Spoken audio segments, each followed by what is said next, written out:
बिस्मिल्लाहिर्रहमानिर्रहीम। अस्सलाम वालेकुम नाज़रीन। आज आप इस कहानी की 14वीं किस्त मुलाहिज़ा करेंगे। कपड़ों के इंतखाब, महफिल में शमूलियत, गुफ्तगू का अंदाज, सब में इनफरादियत थी। सिर्फ एक नुक्ते पर आकर ओछापन जाहिर हो जाता था, मगर मैं उसे बेशर्मी का नाम नहीं दे सकता था। संस्कृत की कदीम किताबों में औरत की 4 इकसाम का जिक्र है: पद्मनी, सिंघनी, अश्वनी, हस्तनी। सबसे बेहतरीन किरदार में आला पद्मनी को करार दिया गया है, जबकि हस्तनी इंतहाई निचले दर्जे की करार पाई है।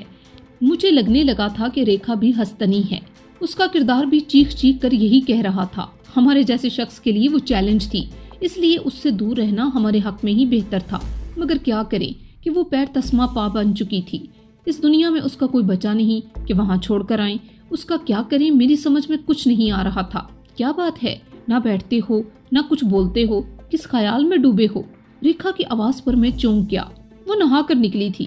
खुले बालों को उसने तौलिए में लुपेट रखा था। इस आलम में भी वो जज्बात में तलातुम पैदा कर रही थी।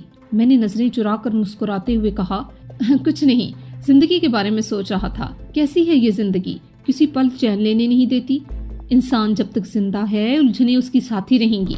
रेखा ने किसी फिलोसोफर की तरह इजहार ख्याल किया। मैंने जवाब देने से गुरेज किया और टहलते हुए अकबी खिड़की तक पहुंचा। सड़क पर गाड़ियां रवां दवां थीं।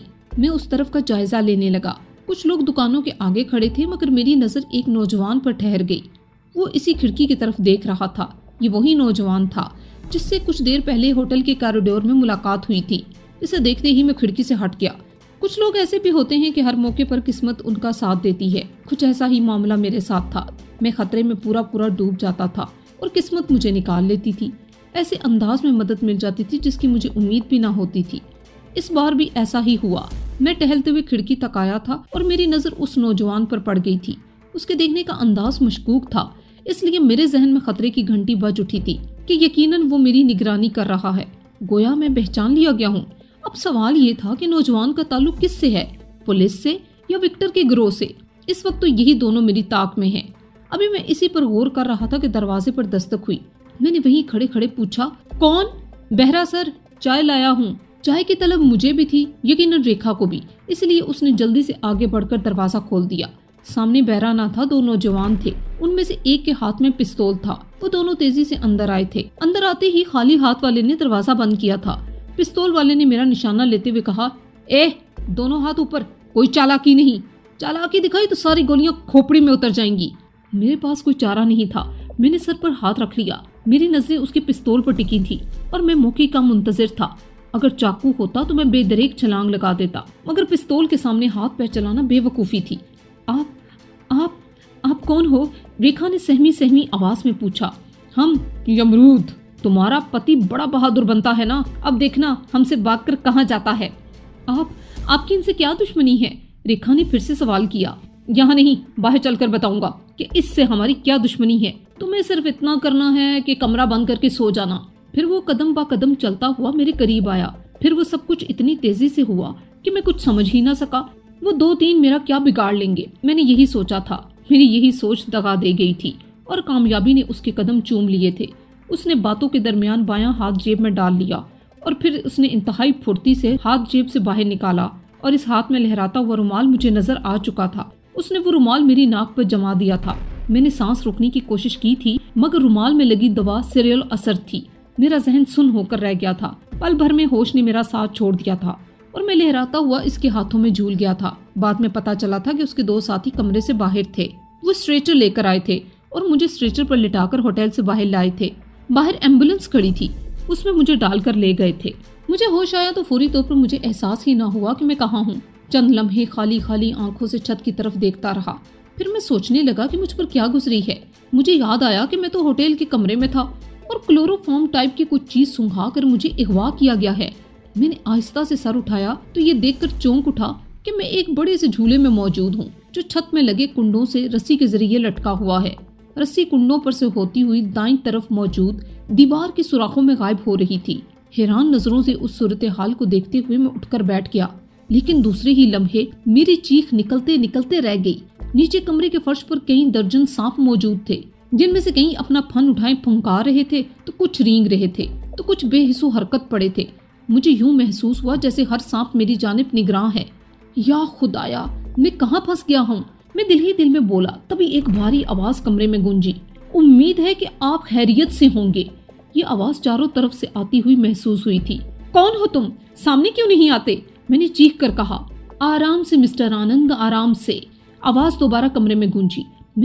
हम यकीन दिलाते हैं कि आपको यहाँ कोई तकलीफ नहीं होगी, बस कुछ दिन हमें मेजबानी का शर्फ बख्शना होगा। अगर बहादुर है तो सामने आ, फिर देख मैं कैसे तेरी चटनी बनाता हूँ। दरअसल आनंद के नाम से मुखातिब करते ही मैं समझ गया कि ये कोई गुंडा पार्टी है। अबू मियाँ के हमदर्द, क्योंकि मेरा नाम आनंद है, ये मैंने उस नौजवान को बताया था, या फिर राजा बाजार के लोग सिर्फ शेरू और आदिल मेरा असल नाम जानते थे। आपकी इतला के लिए अर्ज है कि मेरे दिमाग में गुस्से वाला खाना बिल्कुल खाली है, इसलिए फजूल बातें करके खुद को हल्कान ना करें। आखिर तुम चाहते क्या हो, क्यों मुझे कैद किया है, मैंने पूछा। इन सवालात का जवाब दिया जाएगा, फिलहाल आप आराम करें, आपको खाना पानी मिलता रहेगा। कुछ तो पता चले कि मैं किन लोगों की कैद में हूँ, मुझे किस जुर्म में कैद किया गया है, इसका जवाब भी वक्त आने पर मिलेगा। मैं समझ गया कि ये लोग मुझे नफ्सियाती दबाव में रखना चाहते हैं। इतने अनोखे अंदाज का कैद खाना, ऐसा साइंटिफिक निजाम, ये मामूली लोग नहीं हैं। मैं अभी इसी पर गौर कर रहा था कि दाईं तरफ की दीवार में एक खला पैदा हुआ और एक तख्ता आहिस्ता आहिस्ता झूले की तरफ आने लगा। तख्ते पर खाने की ट्रे मौजूद थी। मेहरबानी करके खाना खा लें, अब सुबह मुलाकात होगी, एक दूसरी आवाज ने मुखातिब किया। कैद करने वाले इंतहाई मुहज्जब नजर आने की कोशिश कर रहे थे। ऐसे शाइस्ता अंदाज में गुफ्तगू के लग ही नहीं रहा था कि मैं किसी गुंडा पार्टी की कैद में हूँ। इसकी बात पर मैंने कोई रद्द अमल जाहिर नहीं किया। मैं जानता था कि रोने पीटने चीखने चिल्लाने का कोई फायदा नहीं है, मगर मैं ये जरूर सोचता रहा कि अब मुझे क्या करना चाहिए, क्योंकि जो ही नजरें नीचे जाती खौफ की तेज लहर दौड़ती हुई महसूस होती। मुझे इस झूले पर पहुंचाया कैसे गया होगा, ये भी समझ नहीं आ रहा था, क्योंकि फर्श से छत तक कमरा स्पॉट था। जिस तरह खाना पहुंचाने के लिए दीवार में दरार पैदा हुई थी, ऐसा ही कोई खुफिया दरवाजा खुला होगा, इसी से मुझे झूले में पहुंचाया गया होगा। ये सोचकर मैं मुतमईन हो गया। खाना खाकर मैंने इधर उधर नजरें दौड़ाना शुरू कर दी। अभी मैं जायजा ही ले रहा था कि मुझे अपना सर भारी होता हुआ महसूस हुआ। फिर मैं नींद की वादी में उतरता चला गया। शायद खाने में ख्वाब आवर दवा शामिल थी। पता नहीं मैं कितनी देर तक सोया रहा। दोबारा आंख खुली तो मैं एक खाली कमरे के बेड पर लेटा हुआ था। ये कोई दूसरा कमरा था और कमरे का इकलौता दरवाजा बंद था। मेरा सर बुरी तरह चकरा रहा था। कमरे में सिर्फ बेड ही था और कोई चीज नहीं थी, अलबत्ता साथ ही वॉशरूम था जिसका दरवाजा खुला हुआ था। मैंने बिस्तर से उठने की कोशिश की तो जहन पर अंधेरों ने दोबारा यलगार कर दी। बड़ी मुश्किल से मैं उठा और वॉशरूम तक पहुंचा। नहाने से जहन पर पड़ी धुंध साफ हो गई और मैं खुद को ताज़ा दम महसूस करने लगा। जब कमरे में दाखिल हुआ तो भाप उड़ाती चाय की प्याली और नाश्ते के लवाजमात बेड पर रखे हुए थे। यकीनन किसी खुफिया कैमरे से मेरी नकलो हरकत पर नजर रखी जा रही थी। इसीलिए तो मैं जैसे ही बाथरूम से बाहर आया, कमरे में नाश्ते के लवाजमात रख दिए गए थे। भाप उड़ाती प्याली देखकर इश्तहा तेज हो गई और मैं ये भी भूल गया कि चाय में भी कोई नशावर अशिया हो सकती है। चाय पीकर मैंने माहौल पर गौर करना शुरू कर दिया। कमरे में बल्ब रोशन था, जिसके मायने ये थे कि रात अभी बाकी है। सांप वाले अजीबोगरीब कमरे से तो निजात मिल गई थी, मगर अब इस कमरे से कैसे निकलूं, इस पर गौर कर रहा था कि ऐसा लगा जैसे बाहर पटाखे फूट रहे हों। दोबारा आवाज आई तो मैंने आवाज पहचान ली। ये 100% पिस्तौल का फायर था। फिर हल्का सा शोर सुनाई दिया, जैसे 2-3 अफराद एक साथ चीख चीख कर हुक्म दे रहे हों। ये कौन लोग हैं? मैं इसी पर गौर कर रहा था कि दरवाजा खुला और सामने पिस्तौल थामे जो शख्स नजर आया, इसे देखते ही मैं खुशी से बेकाबू हो गया। वो कोई और नहीं, इकबाल था। उसके पीछे भी 2-3 आदमी अंदर आए, मगर इन सब के हाथ में रामपुरी चाकू थे। फिर जो शख्स अंदर दाखिल हुआ, इसकी आमद भी गैर मुतवक्को थी। वो गुलफाम था। सिर्फ मेरे लिए कलकत्ता से इतनी दूर आया था। ये बात मेरे लिए फख्र का बाइस थी। इसने मुझे गले लगा कर कहा, मेरा शेर इन गीदड़ों में कैसे फंस गया? तेरा शेर, तैराक हमेशा कम पानी में डूबते हैं। मेरे साथ भी यही हुआ। तफसील बाद में बताऊंगा, पहले ये बताएं कि आप यहाँ तक कैसे पहुँचे। फिलहाल तो यहाँ से निकलो, बाहर चलकर बताता हूँ। इसलिए कि बाहर 2 लाशें पड़ी हैं। गोलियों की आवाजें दूर तक सुनी गई होंगी और पुलिस आती ही होगी। हम सब वहाँ से बाहर निकले। बाहर 2 जीपें खड़ी थी। मैं गुलफाम के साथ जीप में बैठ गया। उस जीप में कुल 6 बंदे और थे। दूसरी जीप में भी इतने ही बंदे थे। गोया गुलफाम पूरी तैयारी के साथ आया था। जीप अंधेरे का सीना चीरती हुई आगे ही आगे बढ़ती जा रही थी कि मैंने पूछा, अब बता भी दें कि आप सीधे वहाँ कैसे पहुँचे?